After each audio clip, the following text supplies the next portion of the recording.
I remember some people saying, oh, well, we're never going to be needing to read that much anymore. We're going to have computers. Computers are all about reading.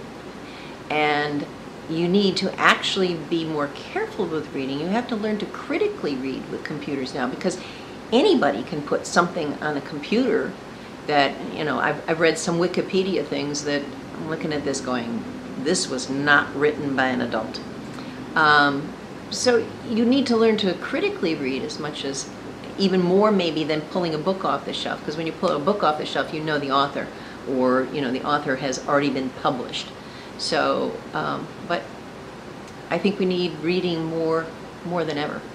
It just may not be that physical product. I like the physical book. There are also plenty of studies now that are starting to come out that show that sitting down with your child with a physical book lights up more parts of the brain than when you and a child sit down with an electronic device and read a book from there.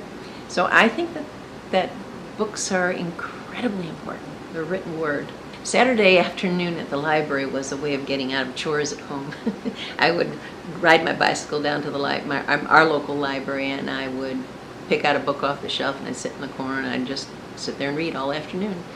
And it was nice because there were marble floors. It's very noisy there, but it was marble floors, and they were very cool. They were cool. And so on hot days, they had no air conditioning. On hot days, I would sit on the marble floor, and I would stay nice and cool that way. Andrew Carnegie was a steel magnate. He was a very wealthy man. He came over here from Scotland, very, very poor, worked shoveling coal in boilers in Connecticut, and the guy that he was working for offered him his library, that he could use the library whenever he wanted to, and he educated himself through that library. And when he became wealthy enough that he could give some of his money away, he decided that building libraries was what he wanted to do. At that time, Gloversville was bursting at the seams. Every day the FJ&G line would stop at the rail trail park is right now and drop off people coming here looking for work in the glove factories. When you travel down south, I love it. You drive off the highway to get something, and you'll come to this place that is very obviously all new, and they're building downtowns. They have all these neat stores with living spaces above them, and restaurants and stuff like that. We have that right here. We don't have to build it. It's here. The buildings are solid. They're not little boxes that were built to last 20 years. These things were built to last for a long time, and they were well built, and they were built with pride. There always was a lot of pride in this community, and I think that pride is coming back. I've lived here since 1980. I didn't grow up here.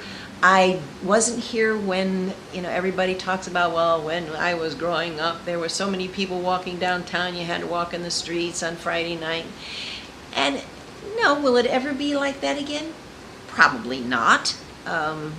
But could it be better? Yes. Could it be something that we all really enjoy and love and like, and this is our town? Yes. And I think we should be proud of this community for attempting to do that. Everybody, there are a lot of people looking for what we have in this community. And first thing, we have affordable housing. I can't go to Saratoga and buy a house in Saratoga. Not easily. It's a comfortable place to live. It's a walkable community to live. It's a friendly place to be.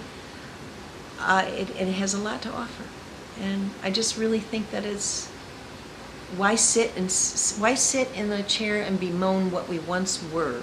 Why can't we be something new?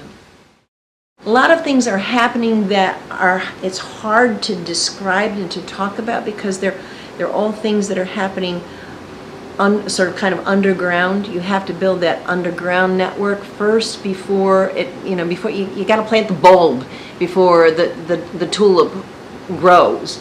And so I think what we're doing is we're planting a lot of bulbs right now. And I think that you can come here and you can participate, and nobody's going to look at you and say, "Oh, what do you got to offer?" Anybody who's got time, energy, and the desire to help can participate in this community, and I think that means a lot. It means you become a part of it. And for some people, maybe they would just rather sit back and have it happen to them. But I think this is a good place to come and be a part of something that is growing and changing, and yet, along with our motto that we had for the capital campaign, honoring our roots but building towards this future of this community. We have some really good roots, got some good bulbs in the ground, and now we just have to do some watering here to come up with some sunshine. And your video is going to give us the sunshine on the efforts that are happening here in this community.